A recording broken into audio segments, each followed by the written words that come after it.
no. A hatchet is a clumsy ploy. You wouldn't try it unless you were desperate. Which suggests you're protecting someone close. Someone you love. This fantasia was conjured in your blinkered mind. If you could only see what I see. Hi, Jerome. Please, take a seat. You know Mr. Cicero from the show. Yes, sir. Hello, Mr. Cicero. Good evening, Jerome.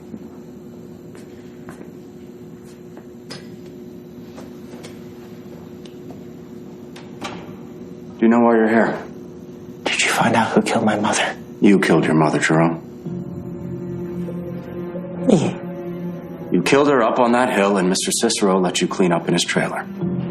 He told you to scratch the Satanist stuff on the hatchet and throw it off the bridge. Sure, that's absurd and offensive. But it's the truth.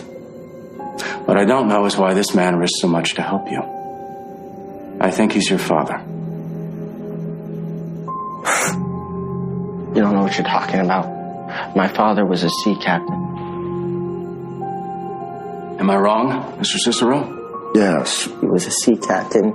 His name was Sven Carlson. He died at sea. What was the name of his ship? He worked on a lot of different ships. The one he went down in. She never said. We can do a blood test to prove I'm right. Takes only half an hour to get a foolproof result. Isn't that right, Dr. Tompkins? Yes. Save yourself a needle. I do hate needles. I'm sorry, Jerome. What are you talking about? He's right. I am your father. No, you're not. Why would you say that? You must have suspected the truth. You're not my father. My mother would never... Your mother was a cruel woman. She was often unkind to me. But she did once love me in her way. And she loved you very much. That's why she gave you a better father.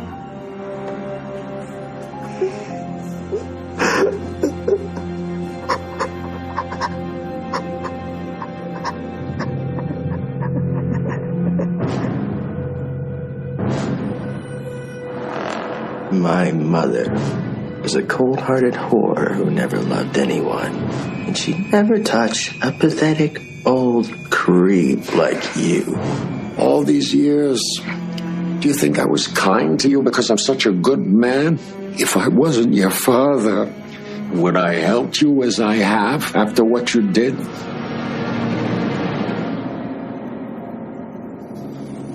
My father. Well, I'll be damned. Oh, it's very funny. Boom-ch. Looks like the bitch got me with a zinger in the end. Why did you kill your mother, Jerome? Oh, you know how mothers are. She just kept pushing. And I'm like, fine, Mom. Be a whore. Be a drunken whore even. But don't be a nagging, drunken whore. You know? Don't come yell at me to do the dishes if you've been banging a clown the next one. You know.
everybody to episode 112 of the Josh Lopez Wrestling Podcast.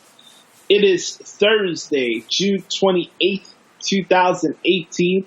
It's the 20-year anniversary of Mankind being launched over the Hell in the Cell by my guy, The Undertaker, in the old Igloo or the Mellon Arena, or wherever you want to call it these days. Steel City, baby. My name's Josh Lopez. You can follow me on Twitter and Instagram at Notorious Joshi. Follow my good brother Adam Daly. No, don't follow me. No, I am not on Twitter. I personally am not on Twitter. I have one of my friends disguising as a gentleman named Pinky Vice.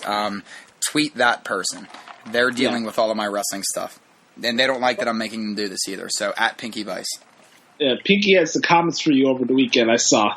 Well, that's because me and Pinky don't like each other. Because I make him put up with the bullshit that I don't want to deal with. Right. By the way, folks, I want to give a shout out to you because I've seen a lot of good positive feedback for the show just from like retweets and sharing of the show and seeing like the little bar graphs they have on iTunes and show like popularity wise. I want to give a shout out to you guys because you guys have been checking out the shows and I see that. Adam doses that too. So we want to appreciate you guys for taking some time out of your schedule to listen to our nonsense. You know, there's 8 million wrestling podcasts out there. And while, yes, we do talk about wrestling and the title of the show says wrestling podcast, there's more to this podcast. It's a live podcast, so we like to shoot the shit here. Maybe we'll sprinkle in some entertainment thoughts here and there like we will later on at the show. We're actually going to review the post-traumatic album that just came out from Mike Shinoda from Linkin Park fame and Fort Minor. Of course, I don't want to forget the other groups that he's been on in the past, but we're going to talk about the album at the end of this week's podcast, and we're going to sprinkle in all our thoughts from the week of wrestling, and we're going to sprinkle in some jokes from Coming to America since it's the 30-year anniversary of one of the greatest comedy movies of all time coming out this week. It's insane. I can't begin to tell you how many times I've seen Coming to America, and it's you know I mean it's what, so it was 30 years ago. It came out on the 26th, I believe. 26th, I think, in 1988. So it's older than my wife, which it's crazy to think that. But driving up to Chicago, I was wearing a Coming to America shirt, so it's ironic how this is all falling into place. But yeah, man, if I think the rumor is they're coming out with a sequel. I'm holding reservations, but I at the same time I don't think they would come out with a sequel and let it bomb. So at the same time, I'm kind of like looking forward to it if it's happening. But if you've never seen Coming to America, you're really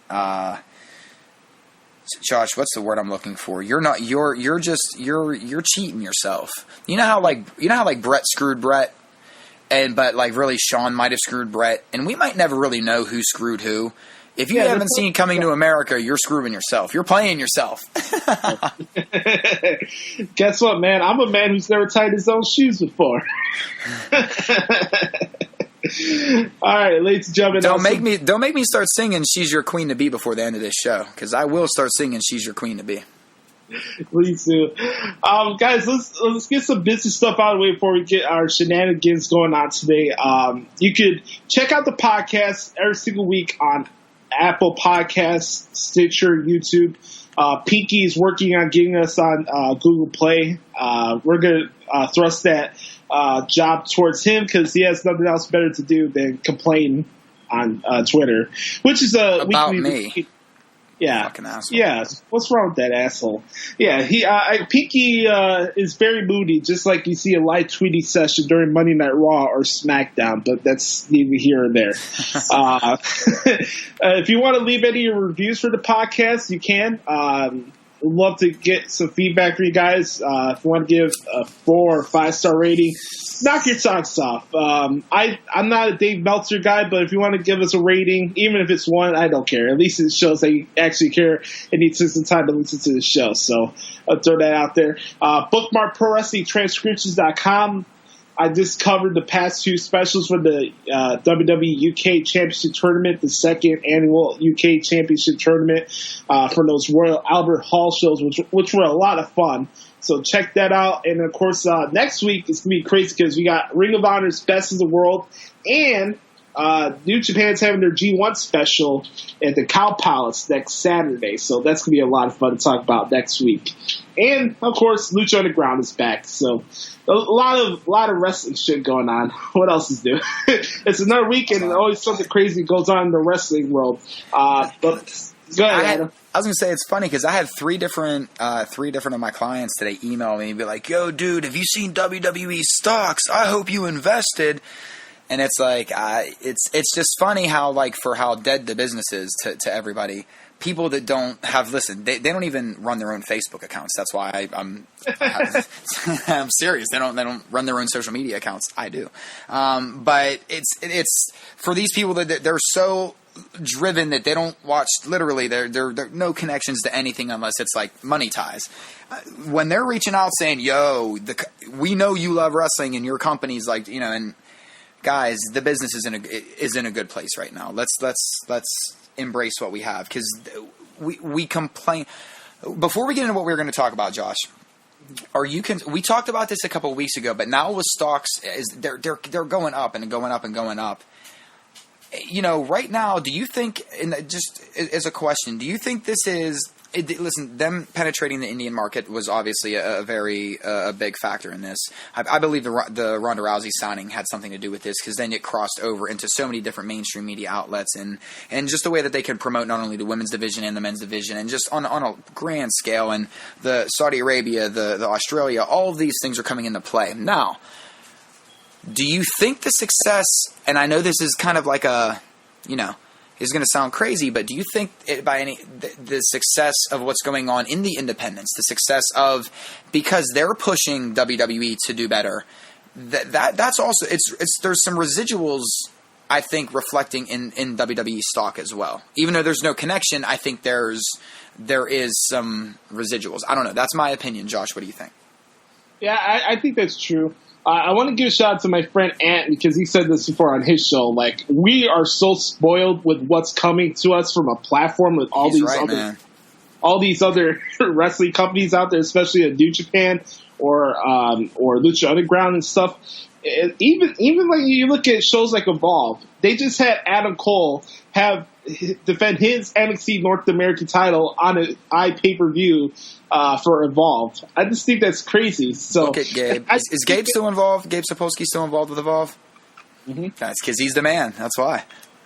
Former guest of the PW show, Gabe Sapolsky, you can find on this YouTube channel, by the way. Awesome guy. And listen, if there's somebody you ever want to learn from because you want to learn this business, he's an amazing. I've never met the man. Please don't. It sounds like I do not know this man, but he for all intents and purposes is a gentleman that I'm pretty sure he used to run some wrestling schools because I was going to attend one and then was told not to by anybody, and everyone said no, that he's the guy you go to, but brilliant mind. That's the person you want to educate off of.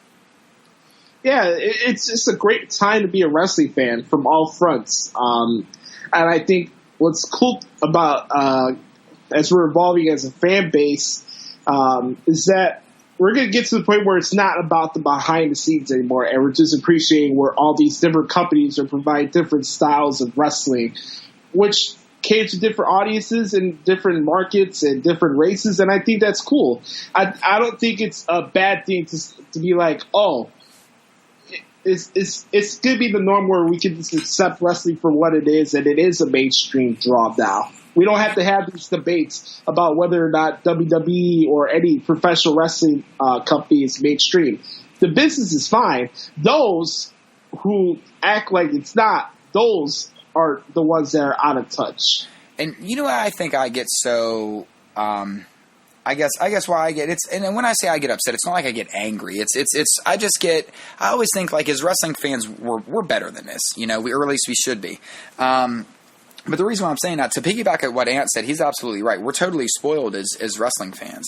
And it's to the point, Josh, where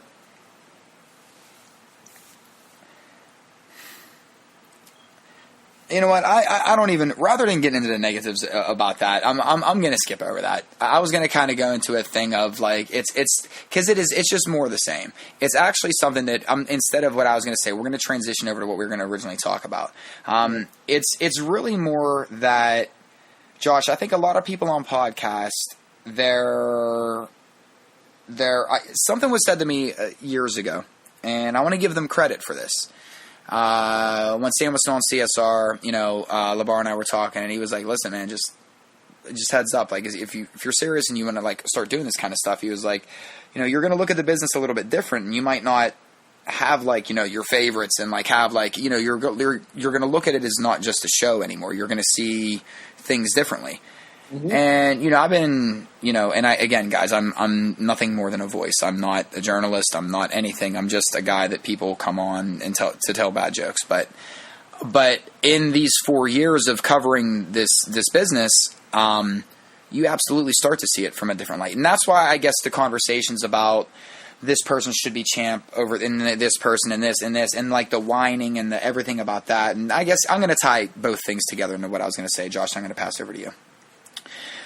It's we sit here and we complain about this and that about when our favorite superstars aren't champs, and I used to do the same thing.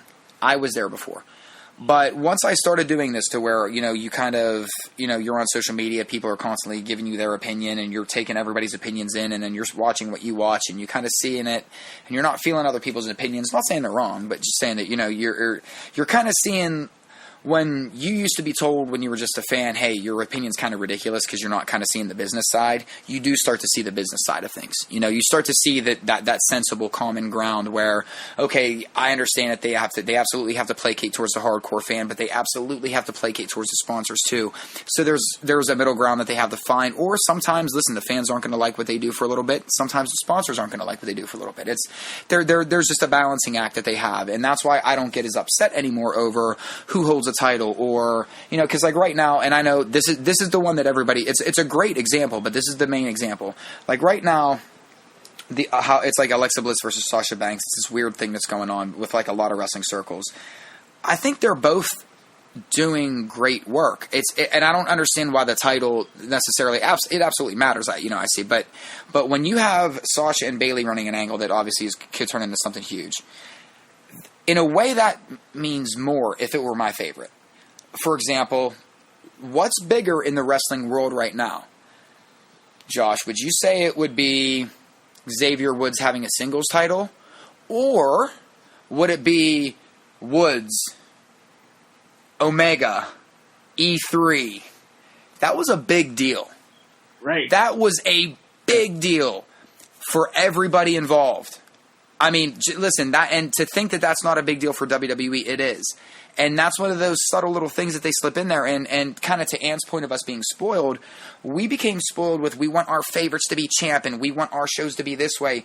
We're not seeing how valuable some of these superstars that we cheer for are and how they're being utilized better than some of the champions are. And Josh, how we were saying, I've started to realize a lot of that, and that's why I've even kind of not changed my tune about a lot of the CM Punk stuff, but I absolutely get the business side of it too.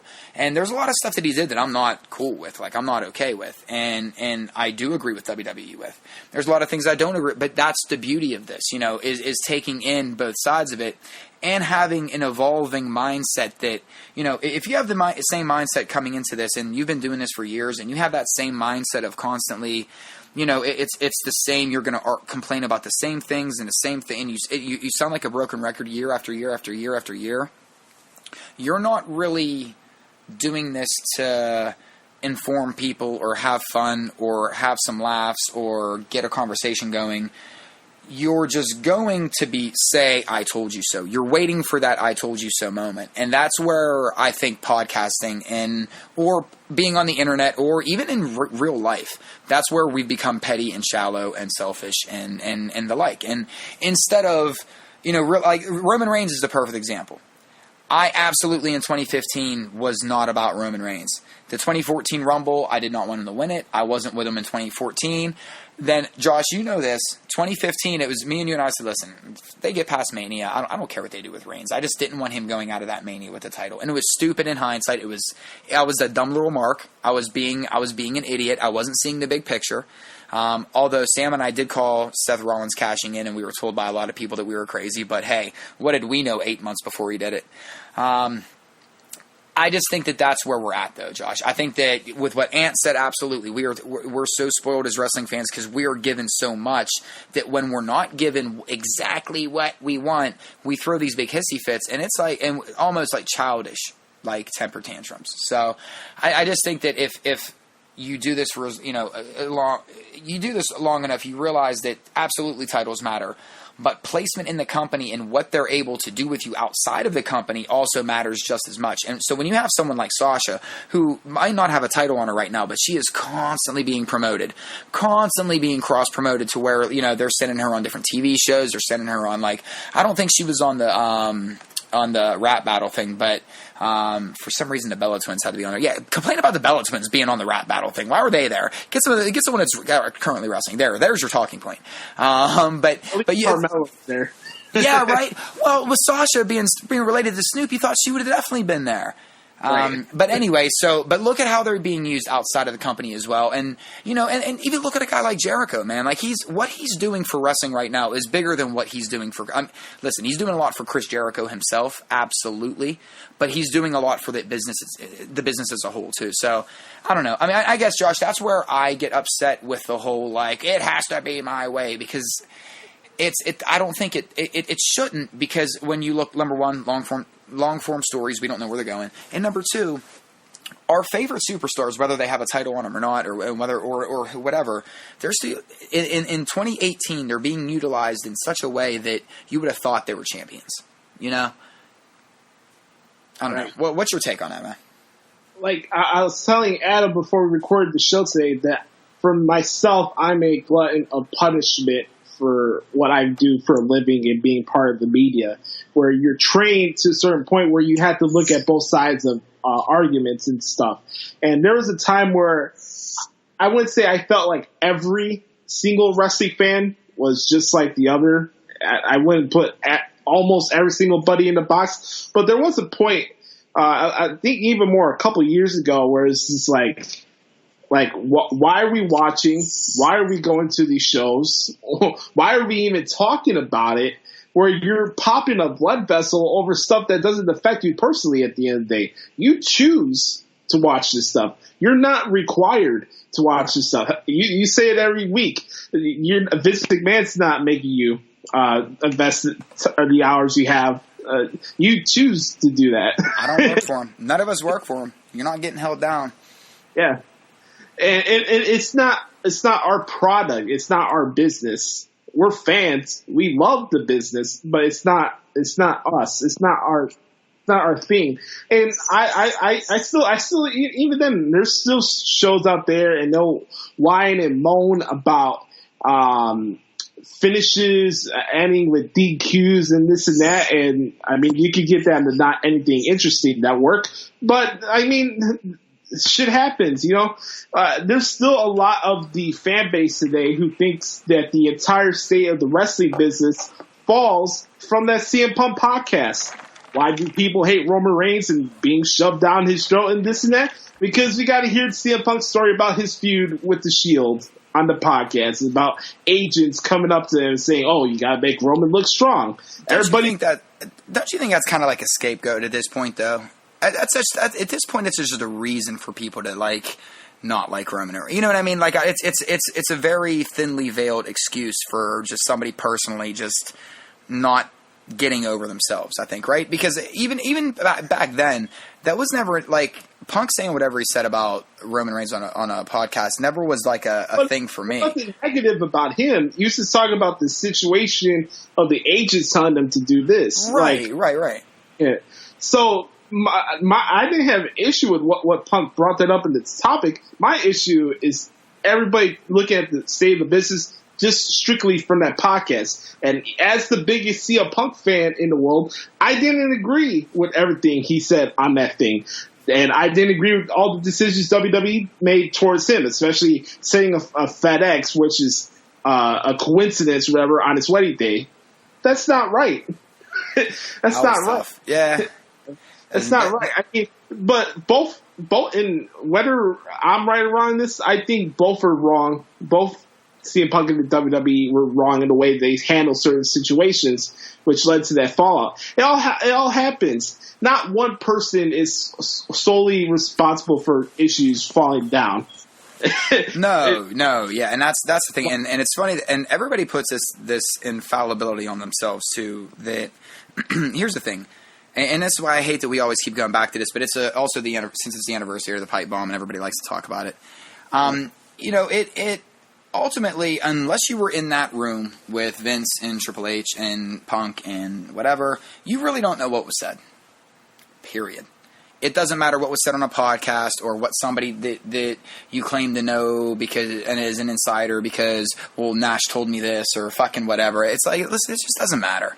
No, it doesn't matter. It's so totally irrelevant because anybody that's listening to this right now, I promise you've had a situation at work that probably was volatile, that you were unhappy with your job and it dealt with either the way that you were being treated or whatever the case may be.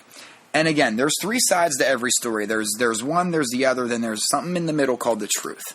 And that's where nobody everybody is still on this soapbox of either right or left, with this thing. And I'm not saying whatever, I'm just saying it's an easy argument there. And see, I can't even say right or left now without people thinking, well, they mean politics. And then I can't even say black or white because they think it's a fucking racial thing. 2018 sucks. Yeah. And 2018 is hold on, is it weak or is it sucks? No, but all kidding around though. I mean, that's where it's like, and especially once you start to have more information, once more information is presented to you, and like more, time is supposed to teach us and make us wiser. And again, that's not being an ageist. And Josh, I'm passing it right back to you after this. But with age doesn't come intelligence. With age does come wisdom. Because the more tread you have on your tires, the more you've seen this world, the more bullshit that you've seen. And the world is nothing but bullshit. The world's a stage, It's a big club. Like Josh, you know where I'm going with this. There's one giant club in this country, and if you're listening to this, you're not in it. You're not in that club. So I don't know. That's just where I'm at with that. So is it 2018 sucks or is it weird? That's the answer we need to figure out somewhere down the road. We don't need to answer 2018 is an anomaly. I think 2018 is totally staged. It feels like the Truman Show,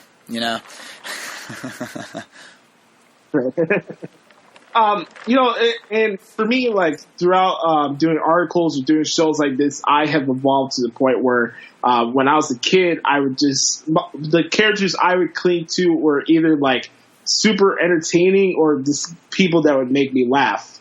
That's why I was always like a big fan of The Undertaker or Kurt Angle or Jericho, The Rock, Triple H, Shawn Michaels, like that. Like if you get entertain me in the ring or from a character standpoint and just comedy sense. And then as I got older, it's evolved to like, especially when Jericho was doing his Nick Bockwinkel impression era. Punk was doing the Straight Edge Society. I cleaved more to heels towards the late 2000s. And then once I started being a broadcaster and doing this, I got to the point where I evolved to I just enjoy the brand for what it is. Mm-hmm. I don't do these dumb arguments about NXT versus the main roster because it's all the same company at the same point. You want all brands in WWE to succeed. I take time out of my schedule to cover shows like a 205 Live or the UK Championship Tournament, this and that. But when I'm covering those shows, I'm not thinking, oh, I wish Raw and SmackDown were like this. Right. I understood the business point where you have so many different market brands that appeals to different audiences. That's not a bad thing. It's not. in comparison, look at what Marvel just did with the 10-year Marvel Universe plan that they had with the Marvel Extended Universe in the cinematic universe. It was a legitimate, very methodical to where we were getting to the point of, why are you giving us Ant-Man? Like, do we really need an Ant-Man movie, let alone Ant-Man and the Wasp? But even before Ant-Man is like, fucking really? They're even talking about an Ant-Man movie? Like, but it all made sense later on. Now, I'm not saying all of the Marvel movies I've seen, I haven't. I'm not saying that they were all good. I don't want to, give that opinion either. Because I don't know. I haven't seen them all. I'm more of a DC guy. But they ultimately had a plan. They knew, again, Josh, they were going to appeal to different audiences. Black Panther appealed to a much different audience than some of the different movies that they had out there. And for good, and I need to see Black Panther like now. But like Ragnarok was much different than an Iron Man movie. Then was much different than whatever you're looking at. So I guarantee you though, there's Deadpool. There's at least one or two of those movies that everybody that followed the entire Marvel, way from the beginning all the way through Infinity War, there's still at least one or two movies you're just like, about. You know what I mean? Because there's no way that you liked every single one of them so much and they were the greatest things ever. Then you're just being you're being a little bit too much of a fanboy or fangirl. You know what I mean? There's always going to be something that's like, whatever. I mean, that was all right, but it wasn't the greatest. Because that's how life is, Life isn't, everything isn't always 10 stars always in life. It's not like rainbows and sunshine and greatness. Yeah. It's like we live for these little brief moments of greatness. And dude, here's my stance on it. I look at I've been unfairly critical about people on podcasts before, and I always talk like Baron Corbin was one, and it was because of a bullshit incident in a New Orleans bar in 2014 that in reality neither of us should probably been at, and ultimately for the longest time it held me back from enjoying his character, until I decided this is stupid. You know what I mean? Like, well, who the hell am I to just wrong place, wrong time, and it's whatever. Like we talked about on here before. And now I'm really enjoying Baron Corbin's work a lot. Now, I will admit, he does look like a bouncer from a Polish music video that I watched on Polevision up in Chicago. With that gold chain and the vest and that shirt unbuttoned. It's like, what is that, velvet? But all that being said, Corbin's I'm really digging his character right now a lot, and but I could have still been the same person and had the same mindset and had the same chip on my shoulder and been like, well, the situation that happened, I'm not going to tell the story because who really gives a shit. But I could have just sat there and just kept for fucking years and years. But I decided it ain't worth it because you know what? This dude this dude deserves at least a chance. And right. You know what? And the dude is absolutely, he's in ring. He's definitely, he's leaps and bounds better than he was a couple years ago. And even, I would even say even a year. Like the dude is like I would keep saying, he looks like he belongs in championship matches, because he does belong in championship matches now. But that's the kind of mindset, Josh, that other podcasts, I don't know. And I don't want to say other podcasts, but other people in general, that's a mindset that unfortunately we don't have. At least in this country, I don't want to speak for other countries because we don't live there. I'll speak for what I see in Western Pennsylvania. And what I see in Western Pennsylvania is a bunch of egos that typically don't change their opinion because it's my opinion and it's never changing and you're not going to do nothing to change it. It's like, okay, I'm not trying to do nothing to change it, but maybe life should change it. I don't know. That's just me. I want to make this analogy, and maybe I could be wrong in this, but I want to give this a shot. Like, I from looking from a business standpoint, let's consider that the NFL was year round, right? Mm-hmm. And you have, so we're in the April, May, June, July area of the WWE calendar. I call this the revenge area for the storylines of wrestling because you have the gimmick shows, you got Extreme Rules, you got Money to Bank, you got Payback, you got Backlash, whatever it's going to be called that the next year, Battleground. Take a little more chances, get a little goofier with the storylines if they want to. So I kind of look at it as like, let's say after the Super Bowl, you have a revenge type of thing for NFL teams, and they're take on the rivals that did them wrong in the playoffs and this and that. That's kind of how I look at it. You go from there. The NFL draft is the SummerSlam for the NFL. Then you go into the Royal Rumble, which is the kickoff. And then you get into WrestleMania season. That's the Super Bowl. Well, that's kind of like the NFL analogy I correlate to wrestling. You know, you have this downtime. You have the off season. Where you want to call it or not, I don't know. But like, I would even take it a step. Maybe I sound like a bumbling idiot right now, but that's how I look at it. No, you know what? Let me ask you a question, Josh, because this is something that I think that because we complain so. This is where I feel like, you know, a lot of times the cynics stumbling over their own feet. And again, I'm not saying that there isn't fair criticisms of any wrestling product that's out there. There's always room for improvement. Criticism is a part of life, and it's absolutely. Now, you know, I'm just tired of the same old where it's like, it's been 4 years, really? You're still doing this? It's been 2 years, really? You know. But let me ask you this, Josh. Every other sport, you do have that downtime. I'm not campaigning for a wrestling downtime. That's not what I'm saying, because I like the fact that it doesn't stop. How many people do you think that watch sports would actually watch if football was all year round? Say they took maybe a month off. Okay, we'll give them a month. Say they took a month off, and so you have football 48 weeks of the year. Are you really going to watch football all 48 Sundays? Are you going to watch, you know, the hockey season's already, what, 82, 84 games, 82, I think. 82, NBA's 84, I think, right? Or whatever it is. How many people watch every single one of those games? And we're still not even talking all year. And then add on the playoffs, sometimes your favorite hockey team might be playing 100-some games. Same with the NBA. Major League Baseball, you already play 162, 164. Add on playoffs to that, whatever. People aren't watching every, you know. Now, what I'm getting at, Josh, is we still watch RAW and SmackDown every week, though, don't we? Even if we don't watch any of the other shows. Typically, people, and even if we, like I do, like I fast forward through it, I still make sure that I watch RAW and SmackDown, and I get what I need out of it. As big of a Raider fan as I am, the reason there's such an appeal of like, I need to see these 16 games because we're not going to make playoffs, and is because I know that we only have 16 games. If I had 48 games, there's not that. It's almost, it's supply and demand. You know what I mean? Like we feel the need. We're more passionate. We think football's bigger because it's limited time. You stretch that bad boy out, it's going to take luster away. It does with every other sport.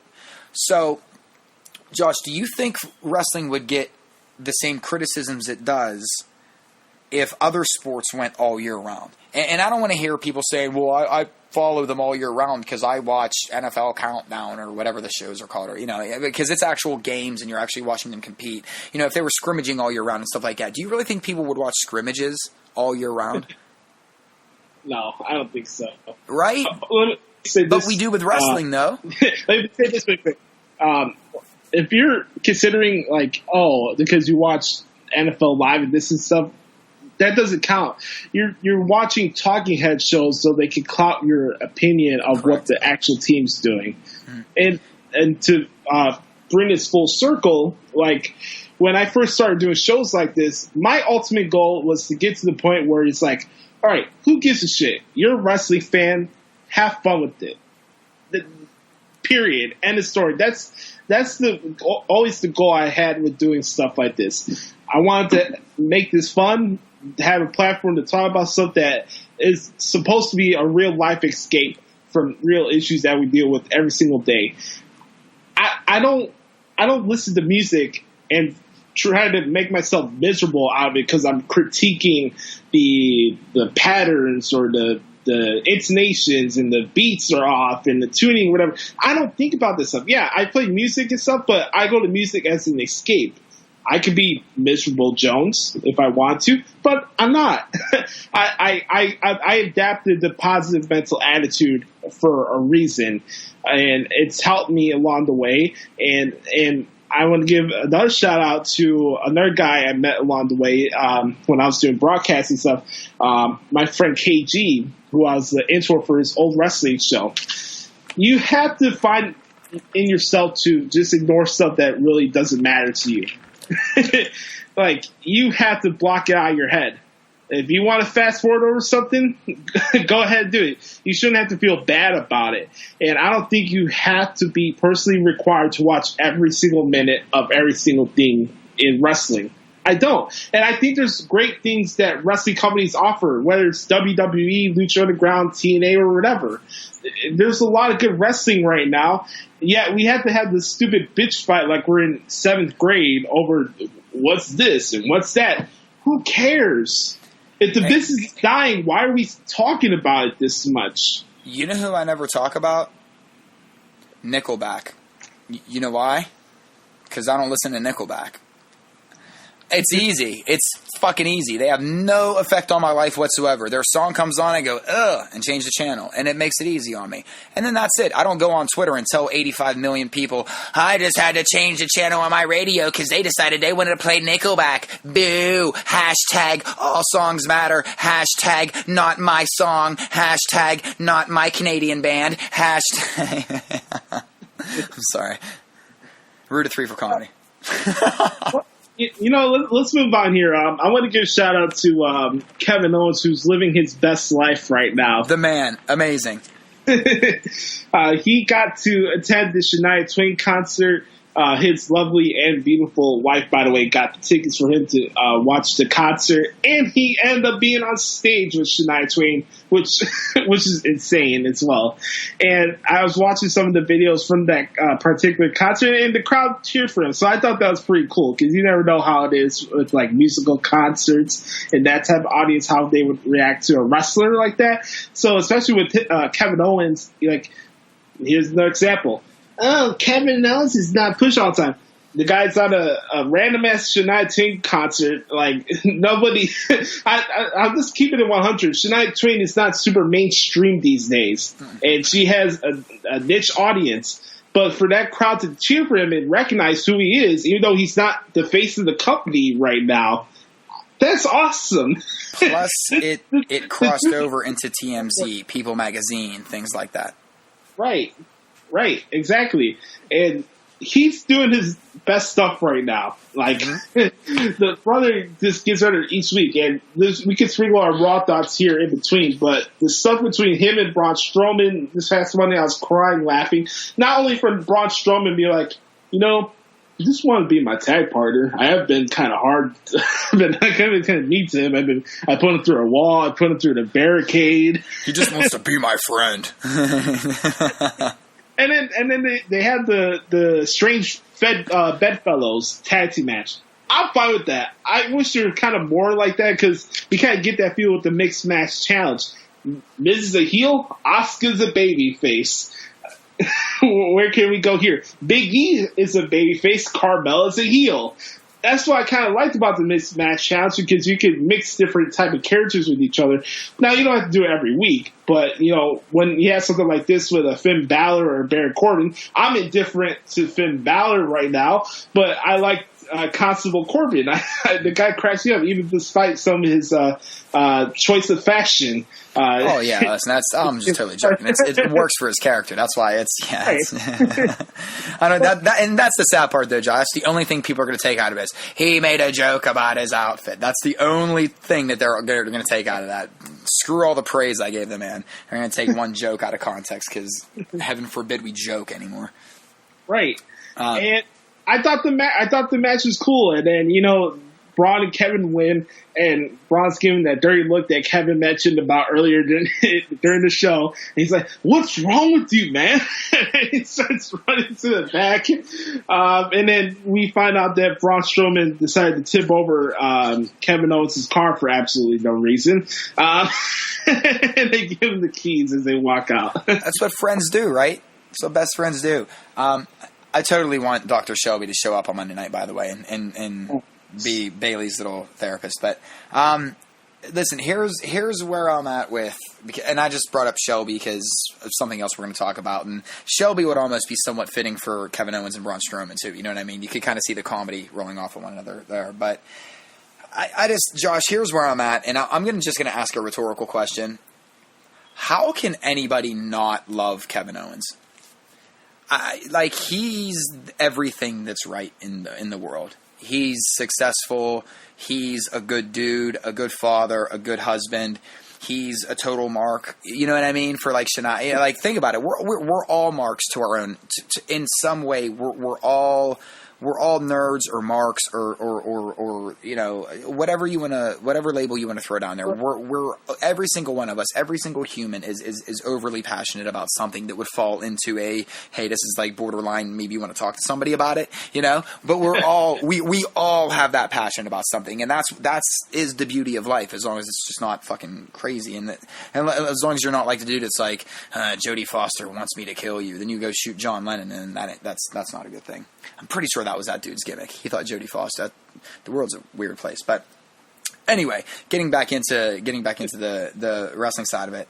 Right. This, I think, though, is where Kevin Owens is not only again valuable, but B, this is where WWE is not painting themselves necessarily as much of as, I mean, even though I know like it's them going to Fox is like, well, it's a Fox Sports item, even though it's on Fox and this and that. And okay, I get it, but this is where they keep talking about entertainment. They're this in entertainment, and they're that in entertainment. And they're not even really using – and I know I keep saying this, but I think there's something that we need to start listening to what they say. And this is the perfect example. This was nothing but pure entertainment. How great was Kevin Owens standing there with the I Heart Shania sign? He's like, it says "I love Shania." It was just like a little, you know. But and the whole thing that they did, which I think was obviously like, you know, that was planned. You know, let's not be naive here, but it was well done, and that's a crossover that, I mean, who knows what can come of that. A couple years ago, I never in a million years thought that a brief appearance on the Daily Show was going to lead to Jon Stewart being at SummerSlam with Seth Rollins, just because Seth Rollins and him had some weird, you know, I never in a million years thought that night. So, you remember the dumb vitriol from that? Oh, it was terrible. It was terrible. Just because people, yeah, well, that's because people wanted to get on their political platforms with that one. But this is something that this is a big deal. This is something else that crossed over, and it's so funny on Kevin Owens' side, just like the whole Twitter thing, like getting re-verified just to get Shania's attention, and like how they work. It's just to me, this whole thing it's just funny. It's supposed to be lighthearted. It's supposed to be, and this is actually what's to me is like the joy of life, right? Isn't this the payoff for like enjoying the fruit of your labor? Is being able to just go on and basically cut a promo with Shania Twain on stage. Right. You know? And I love the people calling about, oh, did they take your man card? Like, okay. Any dude that says that probably has like a Britney Spears CD in their thing. Yo, I got an LA. There was one. Yeah, they're marking out to Demi Lovato. I got a Nelly Furtado CD, and I ain't ashamed to say it. In fact, it was I'm pretty sure it was in our head deck whenever that moron slammed it. Wrecked in a Sam last week, so I think I'm without a Nelly Furtado CD, but still with wife, and that's all that matters. Correct. You know, I there's a song I've been jamming to on guitar recently from the Cranberries. I've been playing Dreams on the guitar recently, and by the way, rest in peace to lead singer for Cranberries. The name skipped my mind right now, but Dolores O'Riordan. Yes, rest in peace to her. Very unique voice, and I really enjoyed her music. And you know, I'm speak about marks. I'm a big mark for Faith Evans.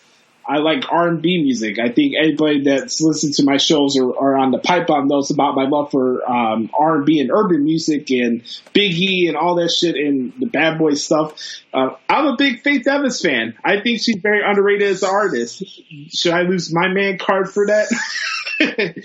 Like, that's listen. Just because I know that Randy Watson would want me to sing, "I believe the children are our future." And I'm pretty sure that was like Whitney Houston or some shit. And if Randy Watson and Sexual Chocolate can sing it, so can you. Sexual Chocolate! Look, you better not be wasting my time. You got money. You got my money. I've seen that movie way too much. All right, Kevin Owens, you are the real MVP this week. I'll give a shout out to Kevin Owens. Yeah. He's Living life, man. That's living life. Other things I want to take away from Raw before we get into Bayley and Sasha, because I know that's something you want to talk about today. I want to give a shout out to the Riot Squad, because I know while they're not in a particular feud right now, they are being spotlighted for their dangerous ability for the Raw Women's division, and they put in a lot of time into their matches. Yes, I know Raw is 3 hours and you may want to consider their tag team matches filler or whatever. I don't look at it that way. I remember Jim Ross saying this a lot. I remember he said this to me in an interview I did with him a couple years ago.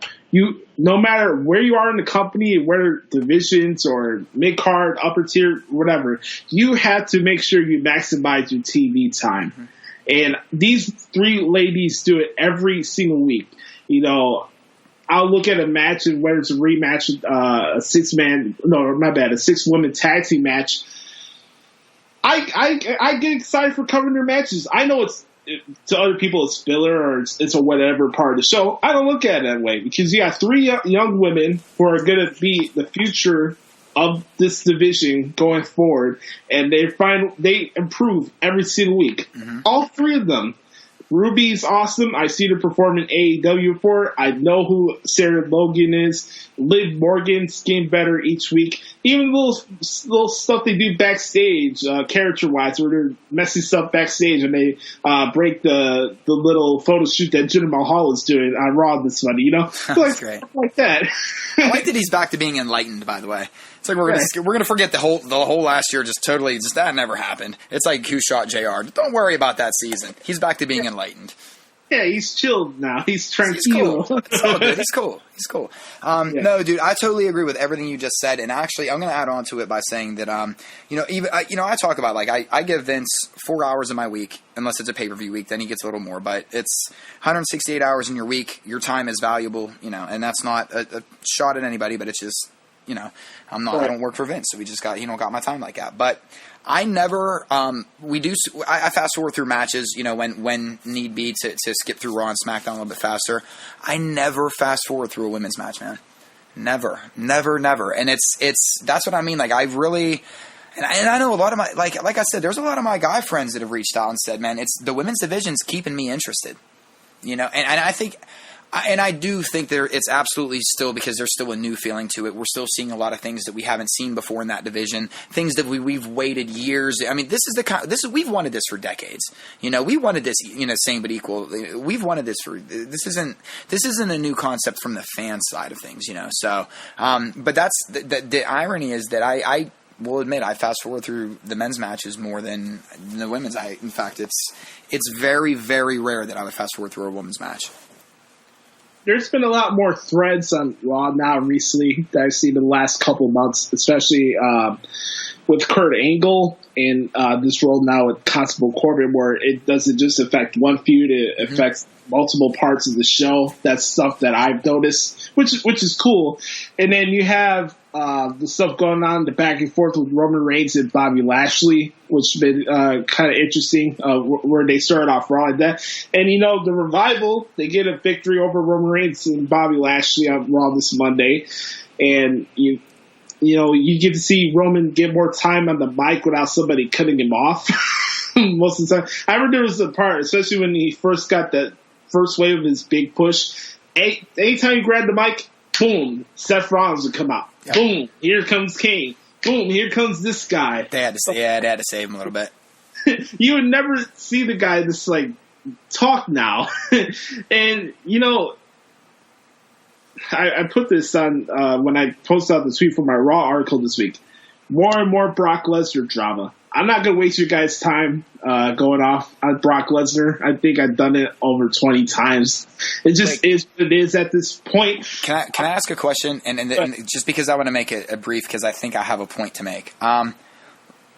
So let me get this. What's the drama about with Brock? Is it that he wasn't on at Raw this week, or that he's not going to wrestle with the Extreme Rules? No, that he didn't agree to the stipulation of whoever won the multi-man match to face him at SummerSlam. So basically, WWE is spoon-feeding us bullshit, and we're eating it, drinking it, and just taking it all in and saying, give me more, and playing right into their hands? Right.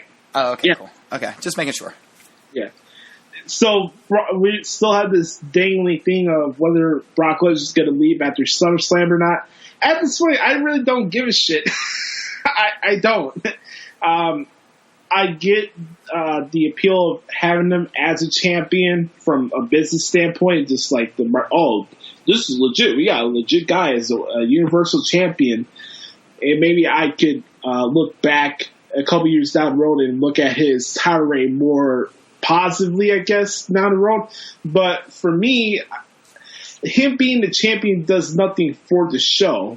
Like, even when he shows up, when he makes these random appearances, it's not like, oh my God, the products have this earth-shattering core. Oh my God, Brock Lesnar's back. I don't have that same feeling for Brock Lesnar as I did a few years ago when he actually came back in 2012, or when he had his feud with CM Punk. Like, I don't have that, oh my God, Brock Lesnar's here. I gotta stop everything in my tracks. I love Paul Heyman. I'll be on the edge of my seat anytime Paul Heyman cuts a promo on the show. But the Brock Lesnar lore and, oh my God, he's like the greatest thing since sliced bread, I don't have that feeling for Brock Lesnar anymore. So it's not because, I want to be this spoiled and child wrestling fan who wants the title here every single week, even though it's a prop. That title's not doing anything for the show. Brock Lesnar, the attraction, is not doing anything for WWE because WWE as a brand is having a $70 shot rate at the stock exchange right now. WWE, the brand, is selling out WrestleManias. WWE, the brand, is getting $1 million deal to go on Fox Sports next year. Not Brock Lesnar. And I don't know. That's my thought on it. Because we have these dumb arguments on podcasts about, the young guys are not getting the opportunity to be portrayed as the big draws. Nobody in WWE is curtailed as the biggest draw. The brand, the company, the public brand of WWE is the draw. Not NXT, not Raw, not 205 Live, not Roman Reigns, not Brock Lesnar, not John Cena. The brand is what is making WWE making all these business decisions. That's the draw. Yeah, and you know what? I think that's actually, and you're correct, and because it's and again it's on a bigger scale where that's the entertainment side. You know, when you're looking at WWE Corporate, that's all their entertainment. That's movies, that's TV, that's merch, that's this, that's that, that's things that we won't even know about. That's stuff that that's shareholder stuff that if you have stocks, you jump on the quarterly calls, that kind of stuff. You know what's kind of going on there, but. That's that. The average fan doesn't know any of that. You know what I mean? So I don't know. I don't know. The thing with me, man, is that I think you make a good point when it comes to the Fox deal, and I say that because an argument, if it was Raw that got the $1 million deal on or however $1 billion deal or whatever the hell it was on Fox. And it was Raw, we could say, well, listen, it's Brock Lesnar was a part of that package deal because he's featured on Raw. So you could kind of say that. But ultimately, he's not on SmackDown. So it's not like they could say, well, look, you're going to get Brock Lesnar. You're going to get – so you're right. It is more right now of WWE's brand is carrying a lot of weight in the entertainment world. And I think that's where – there is a lot of confusion with, and I know I keep going to this, but remember, WWE is different than every other wrestling organization on the planet. Just like everyone, they all have their own flair. They all have their own little way that they tell stories. They're nobody's reinventing the wheel. They just use different tires. And WWE has done more to transform into just a brand. It's Josh, you're exactly it. It's a brand. They want people to see that WWE logo and instantly go, Vince McMahon. Like that they already do, but they want it to be on a grander scale. They want the music industry to know. They want the reality TV. They want regular TV. They want talk shows. They want it all, and they're starting to get it. So I think that's where WWE is a lot more valuable. Now with the Brock standpoint, though, Josh, I'll say this. I think WWE is they're being smart. They're playing the fans with every step of the way. I don't think there was ever any intent for Brock Lesnar to defend the title at Extreme Rules or against the winner of a certain match or anything like that. I think this is all just sugarcoating to make us hate him more, to make us want to see him lose. Brock knows that he don't care if he's portrayed as the bad guy. So he knows that they have free reign to basically say whatever they want to about him, that he doesn't care about the fans. He doesn't want to be there for this.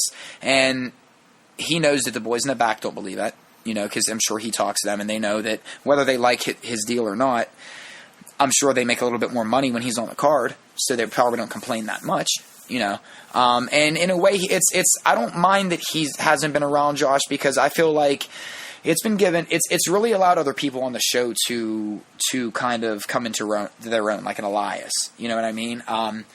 If we have that Universal title on the show, and I mean, I can't believe I'm saying this because I think the title is absolutely important to the show, but we wouldn't have had a lot of the other build-ups that we've had. We might not have had Elias break out like he did. We might not have had, you just never know what could have, it's a butterfly effect type of deal. So I think what I'm hearing out of you is more indifference with Brock, which is probably what a lot of people are feeling right now. And I think they're stoking flames to try and get us to hate him again. I really do, and it's working though. But that's just my opinion. It's probably wrong, but I was also wrong about somebody cashing in at Money in the Bank too. So, what did you think about the Rollins Ziggler match from Monday?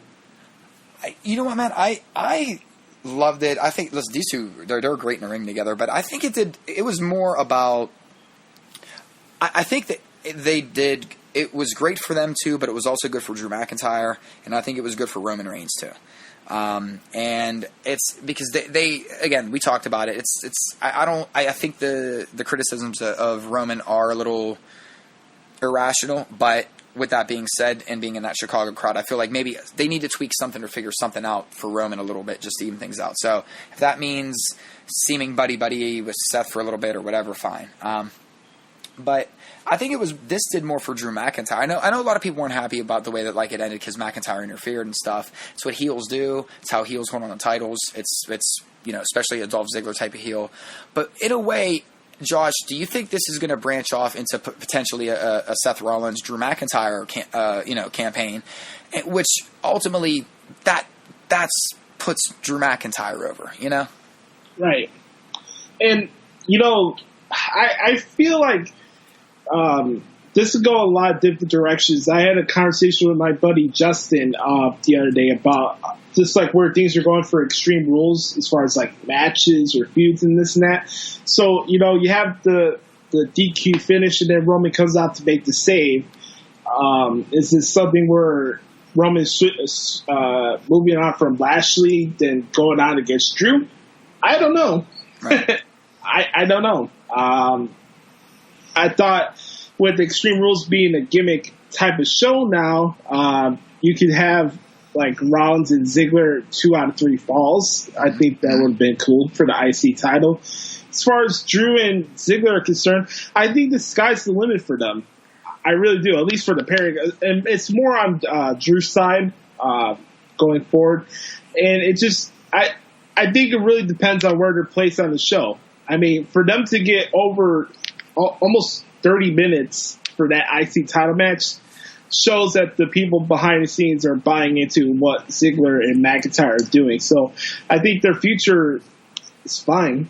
And that's why I what I'm hoping, and I guess that's what I meant to say out of this was I'm hoping they spin out where, maybe McIntyre costs Rollins the title again, and then they end up having a Rollins versus McIntyre feud for a minute, because I really do think that, I mean, they're going to be fine anyway, and they're already positioned better than what I thought they were going to position them as.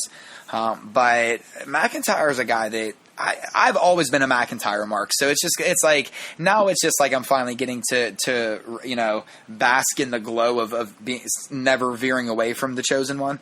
But I just think that he's a dude that could really make a lot of noise, because he's a big dude, strong dude, and he's good in the ring.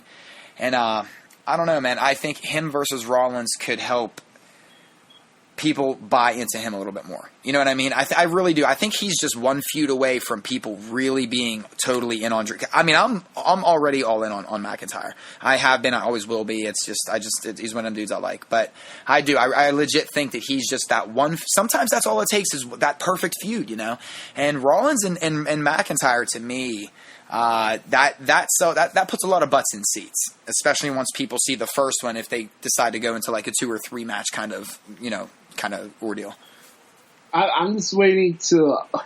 It's interesting. We're getting very close to a lot of former TNA World Title rivalries making their way back to WWE, because you got McIntyre and Bobby Lashley on the same roster.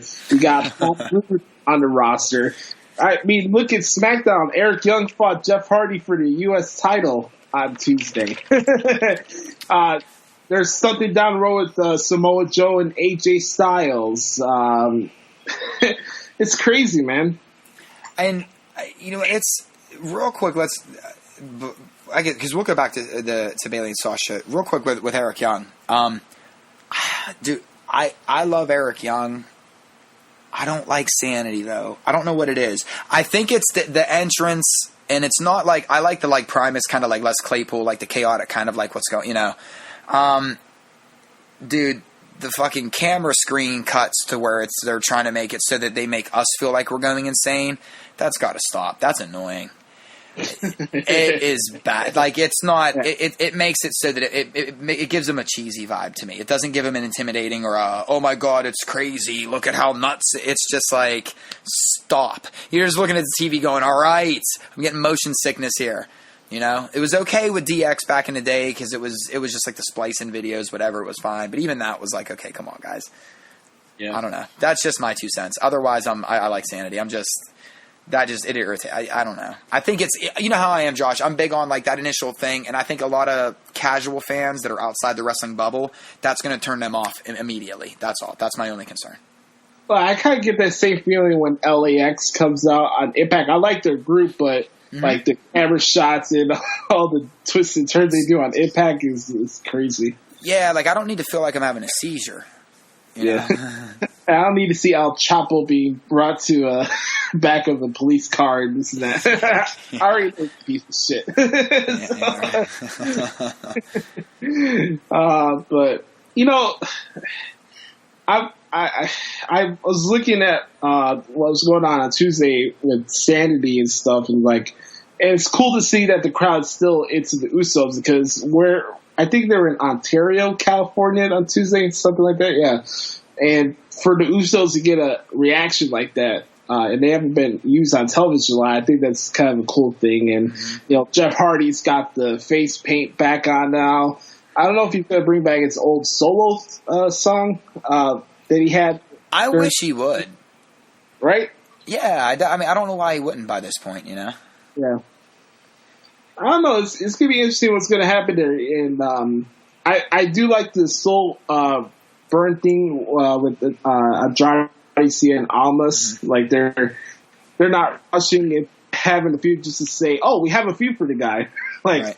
We're giving him a shot, and then we got AJ fighting Rusev at Extreme Rules for the title. By the way, folks, at the end of the show today, I'm gonna give out what I think will be the majority of the card for Extreme Rules. All right, I kind of like doing that fun guessing game a couple weeks out before the pay-per-view actually happens, just to see if my corpus is following what's going on with the television screen. So we'll do that later. By the way, I want to give props to Rusev and Xavier Woods. I thought they had a good match on SmackDown this week.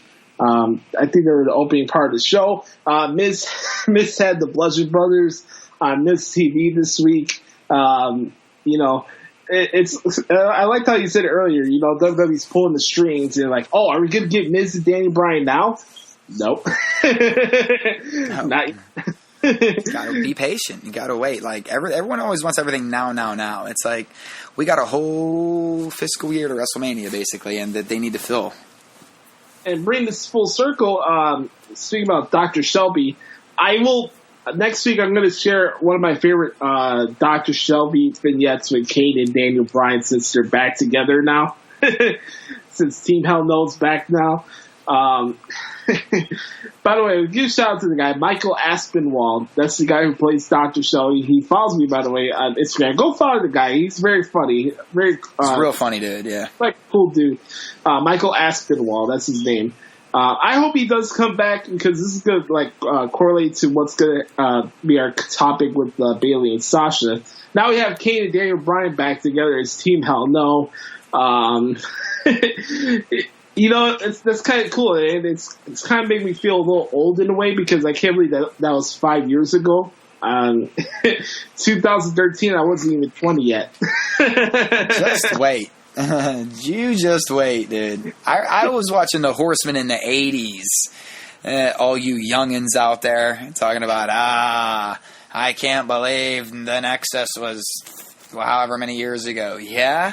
I legit used to watch. I would be on Piedmont Airlines from Pittsburgh to Charlotte. The Horsemen would be on the plane with me. Woo! Oh man. So yeah, Team Hell No are back. What did you think about that? No, dude, it was cool, man. It was cool because I'll admit I was fast forwarding through this match a little bit because I needed to get through it. But I kind of skipped past where like Kane was already coming out, so I missed that that initial pop. So see, egg on my face for not watching the match. But no, man, it was cool. It was cool getting the crowd pop. I was like sitting at home, like whenever people were chanting like Team Hell No, I'm sitting there thinking, you guys are. This is a total botch move. Hug it out. Start immediately. Should have started chanting "Hug it out." Missed opportunity. But thankfully the crowd caught on to it. But yeah, man, it was good. It was cool, man. I wasn't as attached to Team Hell No as a lot of people were. But that doesn't mean that I didn't also think this was a cool moment. You know what I mean? It doesn't have to be. It's not self-serving for me. I think it was a cool moment. The crowd response, I think, told it enough. I saw a meme where somebody compared it to the Macho Man and Miss Elizabeth reuniting, which is the greatest. I don't know why it made me laugh so hard. I don't know why I'm still laughing about it. But no, it was a good moment. I thought that was cool. One moment I thought was cool, and I don't want to let this slide past, but I thought it was really a nice little, again, synergy and some anytime you can cross promote, it's a beautiful thing. Having the Glow girls on, I thought was great. Them hyping up the new season of Glow. The first season was so good. I loved that they did the whole backstage skit where they were going back and forth with Naomi and with Lana. And I just want to I just have to ask a question though, because I thought it was great. I'm a fan of everything that was going on and everything, but they cut back to commentary.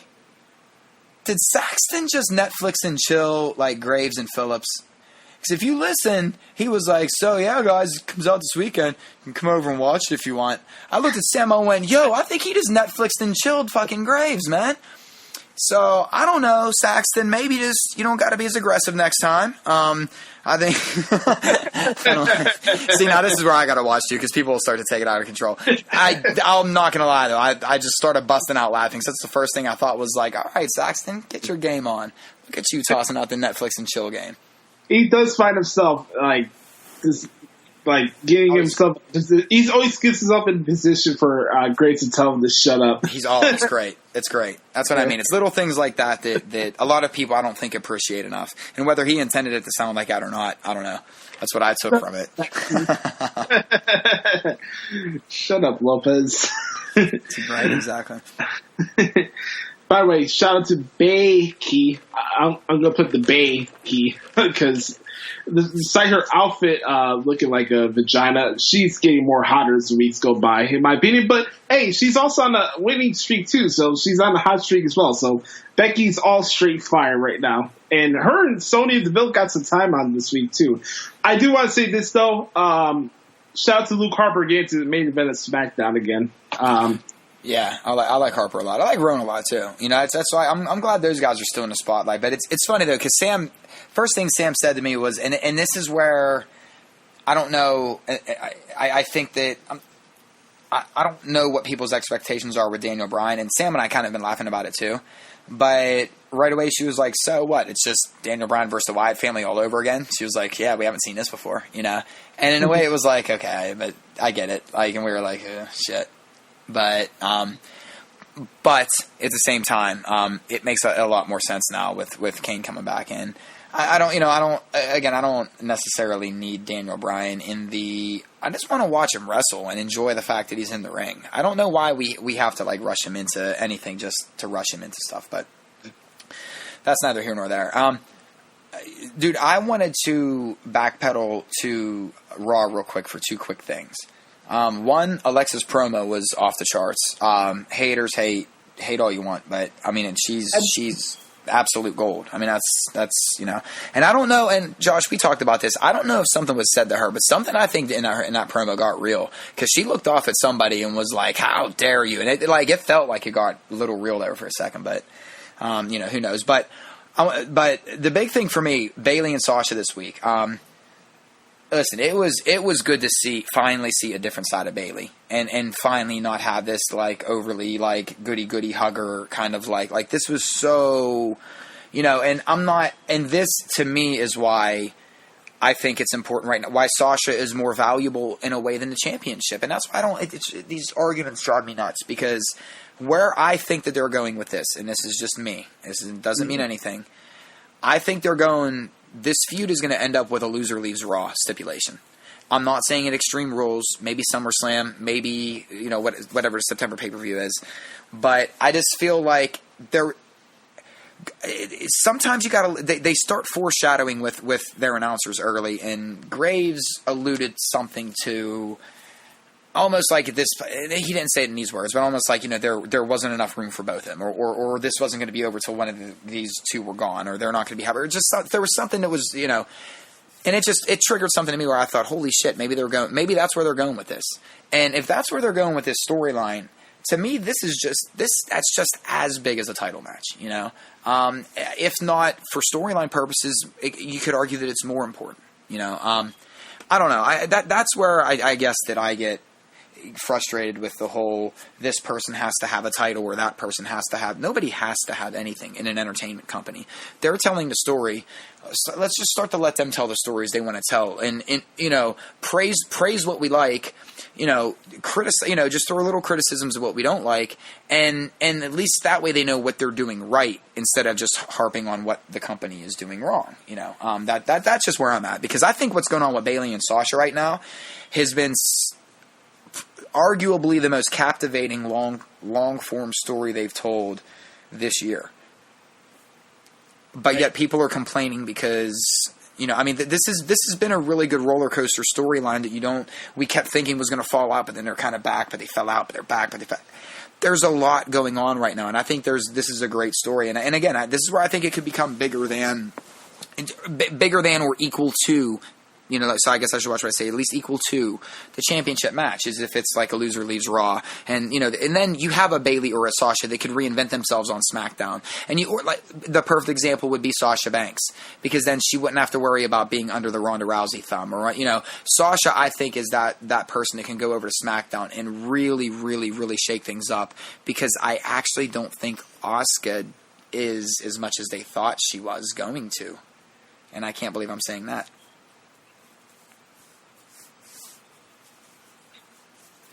You know, it's interesting.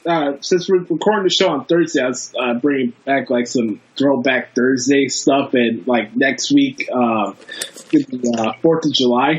What was it, Wednesday? Yeah, Wednesday would be 4th of July, and I remember like the Usos and New Day rap battle. And Yeah. how Would be, certain lines wouldn't be getting cleared this time, would they? yeah. Especially with the GM. But I think what's interesting about this is that I look at something like that, and then looking back about Bayley and Sasha going into counseling with each other next week. I want to see if there's some actual personal shots thrown their way for that segment. Right. Whether if we see Dr. Shelby, that'd be cool. Well, is it? Yeah. Does Sasha have to go to it? I thought it was just Bayley that had to attend. Yeah, both of them have to go. Oh, they both have to. Oh, jeez. Yeah. This is gonna be good. This is gonna be good. Kurt said that if Sasha doesn't go, she'll get fired. Okay. See, I thought it was just Bayley that had to go. Okay, this is good. Yeah, and as you're talking about the whole Bayley Sasha thing, that whole stuff with the Usos and New Day sparked my head because they had a really good rivalry last year. Yep. And the same thing can happen here where now if Sasha does go to SmackDown, it's kind of different because the Usos and the New Day stood in the same brand. But I mean, I'm just talking about from a grudge standpoint, and it's like a real personal rivalry. I think Bayley and Sasha could bring the goods in that way. Yeah, I almost look at it as, and the only reason why I'm on this like they're going to have a loser leaves Raw kind of stipulation is, I think it was it last week? It might have been last week or the week before. Angle was on the phone with Paige, and it was just like, or maybe it was even at Money in the Bank. I don't know. Talking about, he was trying to talk, I'd love to talk to AJ Styles, or how's this person doing? And he was just talking about all the talent, and and I thought he was on the phone for that, because I thought Corbin walked in and was like, oh yeah? Huh, how about the talent you have right here, And it just was one of those where it's like, okay, so maybe they could do a talent swap. Maybe it could be one of those where here's a stipulation. You know what? We'll give you one. We'll give you the loser of this match, and then we take somebody from you. It's something new that they could do, and it doesn't necessarily have to be a SummerSlam thing either. It could be, whatever. What's in September this year? I don't know. They're always switching. Hell in a Cell. Okay. Yeah. Sure. There you go. Hell in a Cell. Yeah. What's in October then? Why wouldn't that be in October? TLC is going to be in October. That's stupid. You got a Big Four show, then you got the revenge thing where everybody has to hit each other with weapons. I know, but it's Halloween and it's hell in a cell. God damn it! So the segment you're talking about is when after Alexa Bliss won the Money to Make briefcase, and Kurt was talking about it with Paige and stuff. There you go. That's it. Yeah. So yeah, it's gonna be interesting. I really enjoyed it. The crowd seemed to be really interested. I see how it goes this week because Raw's in Sioux Falls, South Dakota, which is one of the most fuck cities I've ever heard in my entire life. No, they're not. That's a lie. That came from kayfabe. That came from kayfabe news. That's not a real thing, right? No, it is. Jesus. Yeah. Sioux Falls, South Dakota. Get ready, everybody, for a quiet crowd this Monday.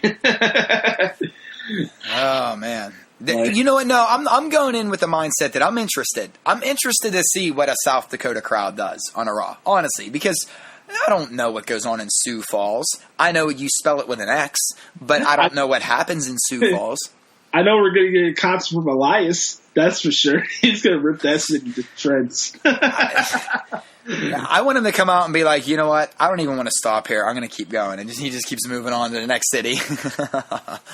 What did you think about before we move on to the Mike Shinoda album, what did you think about the Rey Mysterio WWE 2K19 commercial? Did you get to see that? I did. I don't. This might just be the old man in me, or I don't know. I don't care about the video game reveals anymore. I don't. It was. I guess it was cool, but we just know now this means he's okay. So he comes back. He's going to have a match against someone, and then I mean we've seen the pattern happen now, right? Like this is always the unlockable character comes back to either be general manager or wrestle a match and or both, and then end up going into Hall of Fame, and that's kind of like been the whole, All right, cool. It was a little smooth. Everyone kind of pulling the mask off. Like, that was pretty dope. But I mean, you already gave away the punchline, you know what I mean? So we kind of know what they're building towards. So that's where it's just like, okay, cool, we know it's Ray. The only cool part of it was like, oh, what superstar are they going to show next? Like, pull the mask off, you know? That was the fun of it, was seeing who was going to pull the mask off next. But don't, please, guys, don't. That's just me. And I play the games. I have 2K18. You know, my daughter plays it. I play it. My wife plays it. We fucking love it. I'm not trying to, like, I'm not saying that they're not fun. I'm not doing that. I'm just saying that I think at 38 years of age, I have a lot more to care about than who the hell's unlockable in a game. I don't know. I don't know. That's where you're not trying to cast any aspersions. You're fine. I don't need to pre-order it. You know, I don't need to play 4 days early because I'm probably going to be busy anyway. So it's not that. It ain't like that. I don't know. All right. But from a theatrical standpoint, dude, if that's what you're asking, it was done. I thought it was done like. It was done fantastically, you know. It was sharp, it was crisp. From a fan standpoint, it was just kind of, we were like, Sam and I looked at each other, and like Sam just rolled her eyes and was like, "Oh God," and I just started cracking up because I'm like, I don't know, I was never the biggest Ray fan though, so I guess that's why. Are you a big Ray fan, dude? I've been more recently, especially with the stuff outside the company. When I was younger, like especially like his feud Eddie Guerrero when he first came to WWE, then I was like a really big fan because at that time, like especially during like early 2000, I didn't watch WCW, and I don't blame anybody else who did it because that was shit. But you know, I mean, this.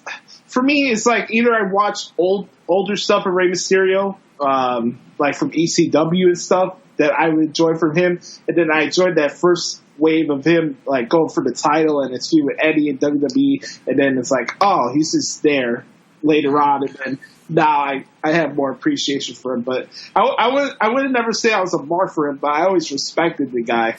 Yeah, I mean, I guess that's where I should rephrase that. It's not like I was like, oh, he sucks, or like how the internet, goes this, you know, I've always appreciated his work. And listen, he's had some fantastic feuds with basically every one of my favorite guys. It's Chris Jericho and him had a fantastic series in like, I think 2009. Right? Yes. Was that they were feuding in 2009? Like, I mean, the spots that they had with the 619 and the Jericho ripping the mask off, you know, just the back and forth that they had during theirs.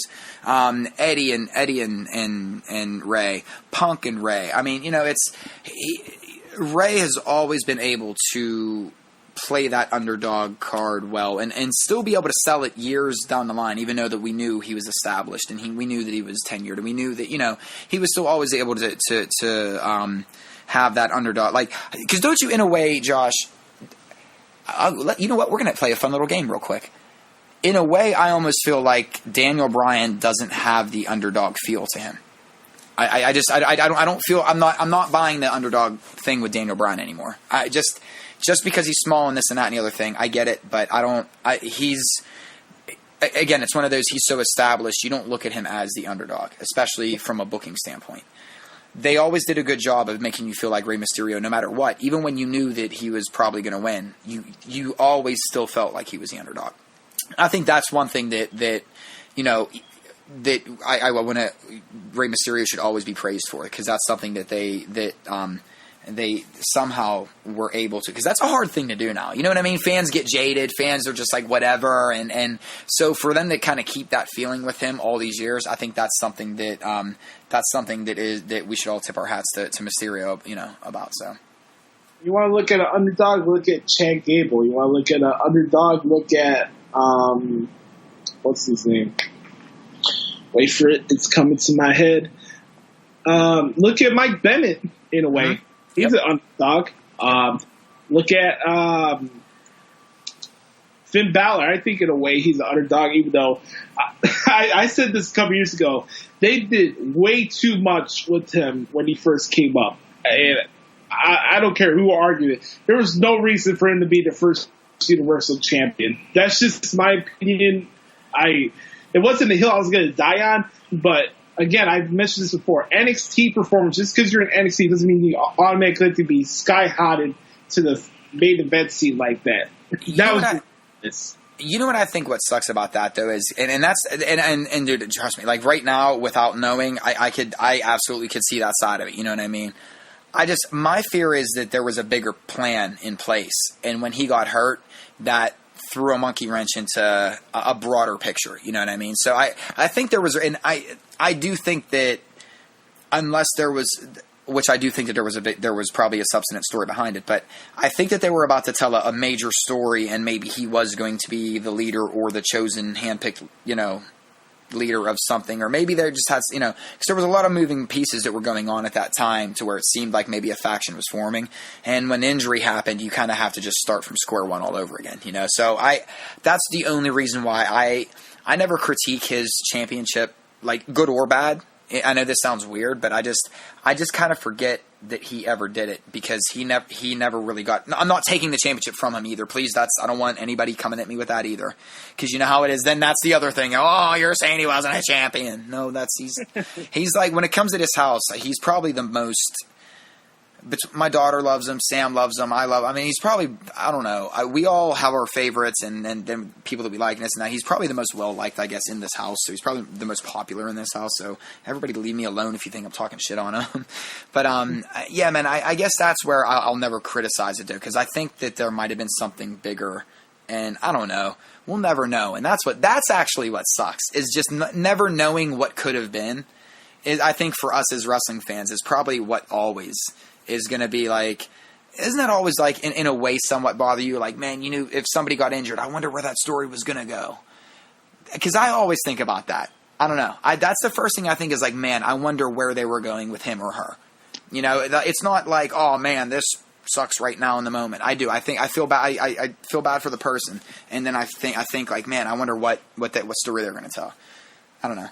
I'm different though. Yeah, it happened to me a couple times when Christian got hurt, because I was a big Christian fan back then, and especially with his heel work when he came back to the WWE and he got injured and stuff. I was like, man, like, damn it, he got starting to build some momentum and shit. Yep. Before we head off this week, I wanted to talk about the post-traumatic album that came out a couple weeks ago. Mike Shinoda, shout out to him, the good brother. You can check out the album right now. It's about an hour-ish long. If you want to check out 53 minutes, if you want to be have semantics, because that's how society works, is that we have to be right about everything. So 53 minutes. You can check it out. Mike started working on the album a little bit during the winter last year, and came out on June 15th. He has 16 songs on the album. We'll get Adam's thoughts in a couple minutes, but I just want to go over some of the songs that really had a connection to me, and songs that I thought were interesting. We're actually going to play one of his songs from the album to start off the show this week, and hope you guys get to check that out and get your guys' thoughts on it. We'll start off with About You. It was kind of cool. I found a playlist of the album, and it was showing some of the music videos that he already did for some of these songs. And About You is one I liked a lot. I liked Lift Off, the one with Machine Gun Kelly. I thought that was pretty cool. And I'm not even the biggest Machine Gun Kelly guy, and I thought that was a good song. Excuse me. I need to correct you. That's featuring Chino Moreno, the great Chino, the greatest Chino from the Deftones. Yes. Machine Gun Kelly is there, but it's featuring Chino Moreno. Sorry, yes. So go ahead. Other ones that stood out to me from a guitar standpoint, I thought Crossing a Line was a great song. That's one of the singles right now that's being marketed on radio and stuff. Crossing the Line is a very good song. I just thought talked about it was very deep in the structure of the songs and what the meanings were behind the majority of them. Especially when you start off with A Place to Start and you're hearing him talk to himself or leftover voice messages from people checking out for him after the whole Chester Bennington suicide thing. It was very emotional, and you just feel a lot of heartbreak for him and his heart speaking throughout the album and what he was feeling in the inside. And That's kind of the main thing I took away from this. And we talked about in the past about mental health awareness and how that's affected other people's lives, and the awareness that has to be out there for mental health. And I really like this album. There's not a lot of music today that I enjoy personally. That's just my point of view. But, listening to something like this was really something special. I thought it was really good. And, getting to see some of the other artists that were part of that Chester Bennington tribute concert last year to be part of this album as well, I thought that was pretty cool. So if you haven't checked it out, check out Post Traumatic. Adam, what's your thoughts? Yeah, my big thing is I've been a Linkin Park fan and like Mike Shinoda fan and Chester fan and all that for a better part of 20 years. And the one thing I picked out is I've followed Shinoda's other work in Fort Minor, and you mentioned that earlier, and this absolutely was a Mike Shinoda album. It was not a Linkin Park album. It was not, although there were some songs that members of Linkin Park did help him out on. With some instruments. Most of the instruments that you hear on the album are played by Shinoda. Not that that's different from his Fort Minor project, but Fort Minor is this was so personal. You could tell this couldn't. At first I thought, well, why wouldn't he just release this under Fort Minor and kind of take it from there? And after hearing it, and when I say hearing it, my Google Music count for a couple songs is on 23, 24 times. I mean, Ghost I've listened to, I think 24 times, the counter says now. Let me see, Over Again I've listened to close to 30 times.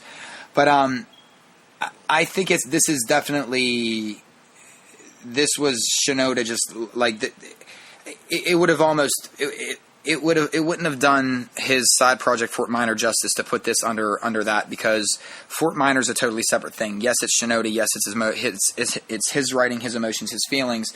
But this had more to do, I feel like, with the actual person, Mike Shinoda, not the character in Fort Minor, not the character in Linkin Park, but him himself spilling his anger, his fears, his sadness, his loss, his remorse, his regret. There's so much that spilled out into this album that you could hear it in his voice. That it is. It's. I think it's a very powerful album.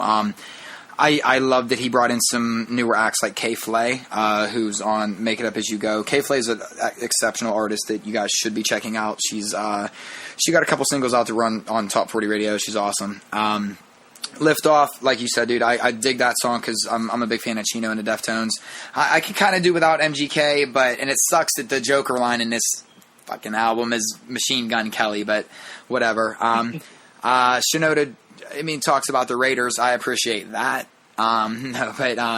Listen, this is one where I think that it kind of takes you on I want to say emotional roller coaster, but it in a way it does.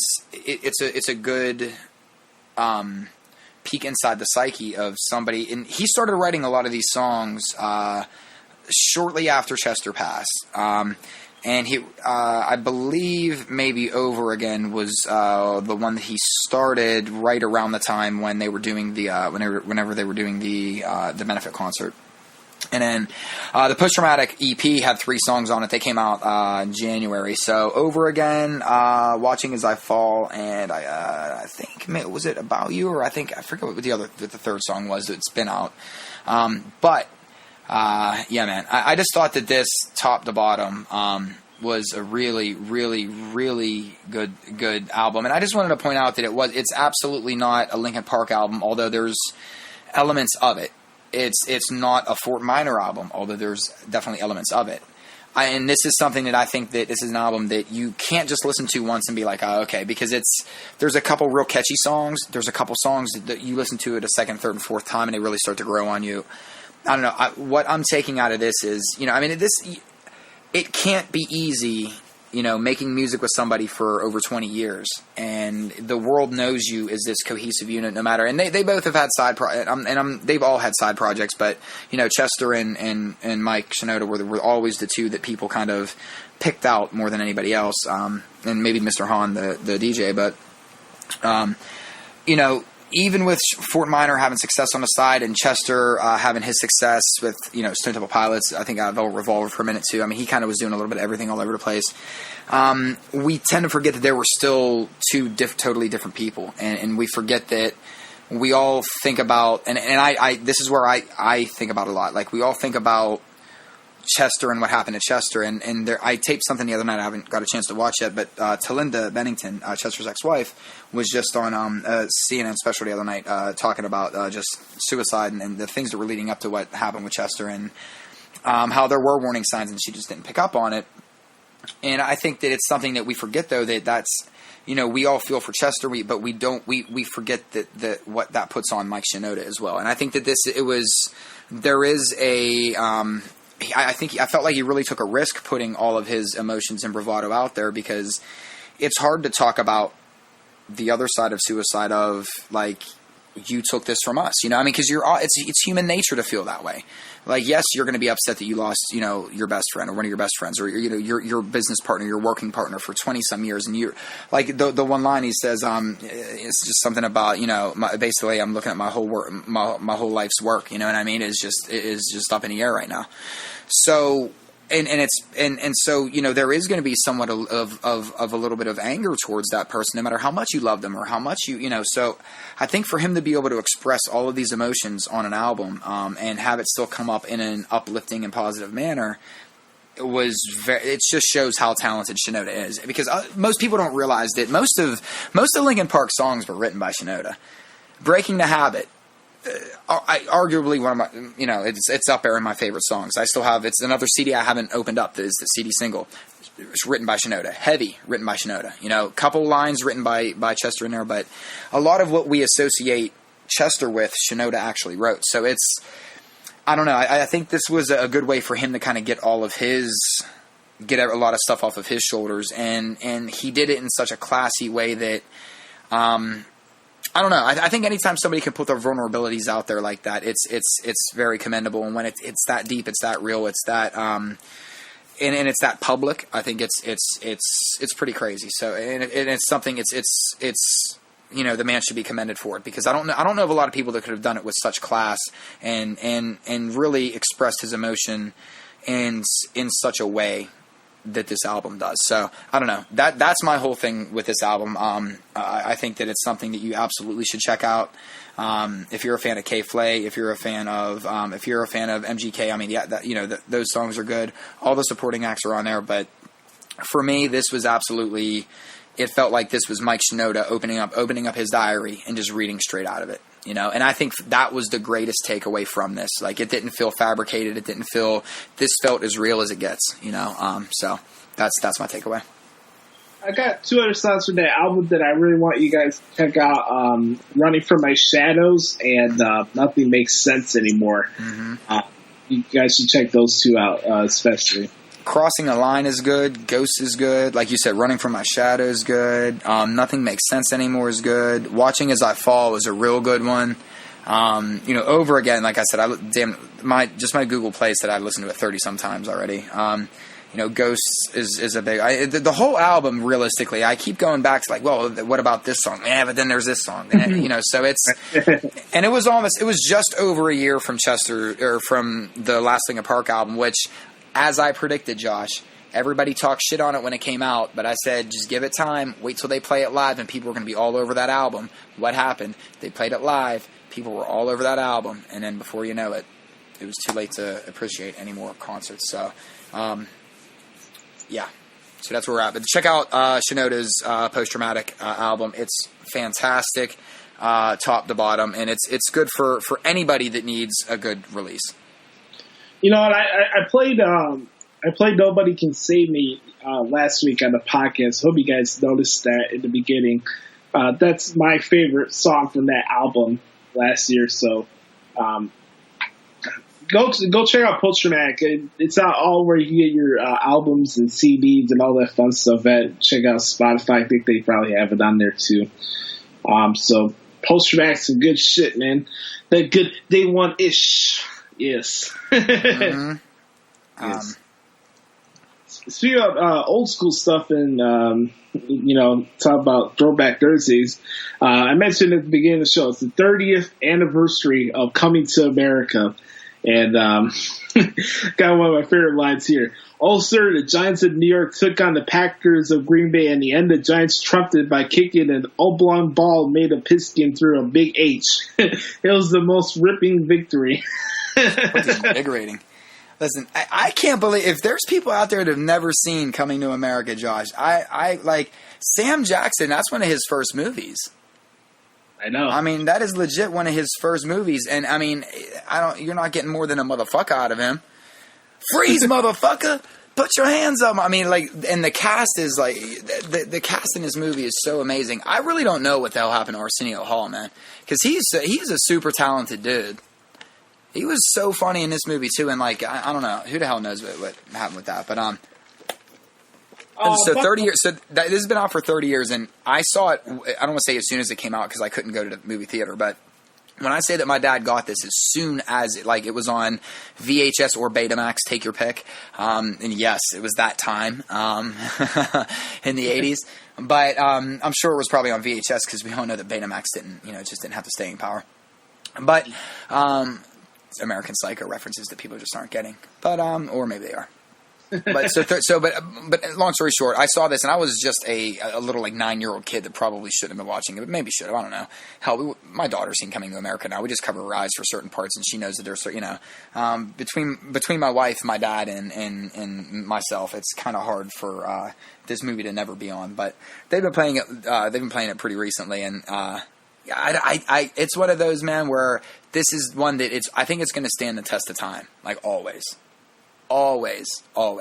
It doesn't. There's nothing about it that gets old to me.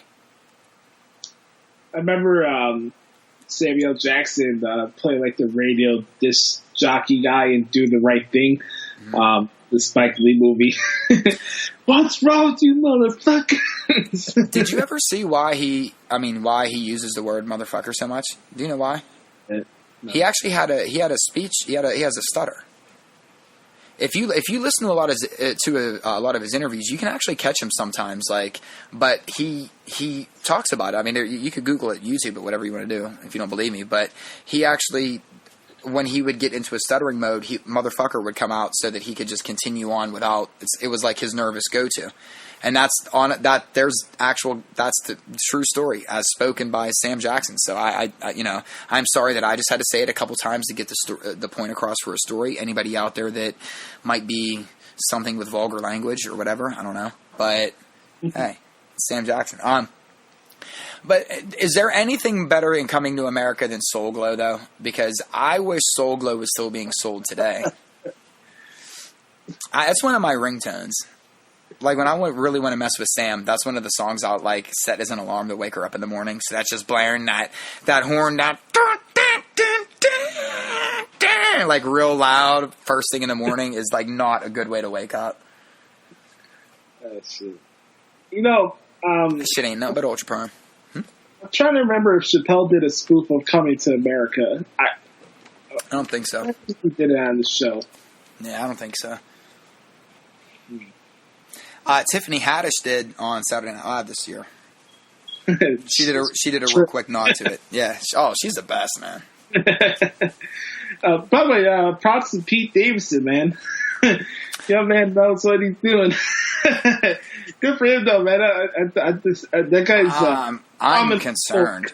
No, I'm looking at it from a different angle, man. I'm concerned. Listen, it's none of my business, but irrational behavior, quick shit like this, that's like, dude, those are warning signs, man. Those are red flags of, hey, dude ain't doing too good and he's supplementing voids with this. I'm just saying, I'm a big Pete Davidson fan. I also know that he has a history of mental illness and he struggles with depression and stuff like that. Same thing as I do. I know he's been on and off medications. I know that he was using at one point marijuana as medication. I know that he got off of that. Then I follow Pete Davidson and everything he does. I'm not going to lie. I was actually concerned about him this season on SNL because he looked sick. He didn't look, I don't know. And then maybe it's just who cares? It's just a fan looking too much into it. Who really gives a shit? But I don't know, man. I'm totally looking at it from a different angle. This is dangerous, erratic behavior that when you have mental illness, these are red flags of, hey, trouble. Something's going on. So I'm looking at it from a different angle. I'm concerned. Clarence said this I love Pete Davidson too. Clarence said this in the movie. Well, that's where you messed up, son. You can't go to no bar to find a nice woman. You gotta go to a nice place. Go to church, library, good women there. Go down to church. Oh, they're having this thing down the street. Oh shit, man. Well, ladies and gentlemen, I want to thank you guys so much for taking some time in your schedule to listen to us talk some wrestling, some music, some comedy, and hope you guys enjoy your week. Thank you again for the support for last week's shows and the shows before that. You guys have been really been reaching out to us and stuff. And it's cool. It's cool to get the feedback like that. It shows that you guys care what we're doing and stuff. And we don't have scripts or formats to follow when it comes to the show. This is really off the cuff conversations. I'm not afraid to show my dyslexic side with being Puerto Rican and stuff. I mean, shit's gonna happen. I'm not gonna try to come on here and tout that I'm the most coherent person in the world of this and that. I'm gonna have my mistakes. We're gonna have our floods. We're gonna have some fun, and we're gonna shoot the shit. And that's what comes with this podcast. We're going to have fun one way or another. So I want to thank you guys so much for checking out the show. You can follow me on Twitter and Instagram at Notorious Shashi. Make sure to follow Peaky Vice on Twitter at Peaky Vice. Go bother that bastard. Torture that dude. Seriously, torture that dude. He's pissed because he doesn't know what to tweet. He's like, he doesn't watch wrestling. That's what I mean. I'm torturing one of my boys. So just help me torture one of my boys. Yeah. Also, make sure to bookmark ProWrestlingTranscriptions.com. That's why you don't lose bets. Yeah. Leave us a review or rating on Apple Podcasts just to let us know what you guys think about the show. If you ever have any suggestions, let us know. I'm all open ears for that point of view. Hope you guys enjoy your 4th of July because I think it'll be the 5th, the next time we record the show. So for the Clown Prince, I'm Joshy. Thank you guys so much for checking out the show. We'll be back here next week for episode 113 of the Josh Lopez Wrestling Podcast. Talk to you next week, motherfuckers.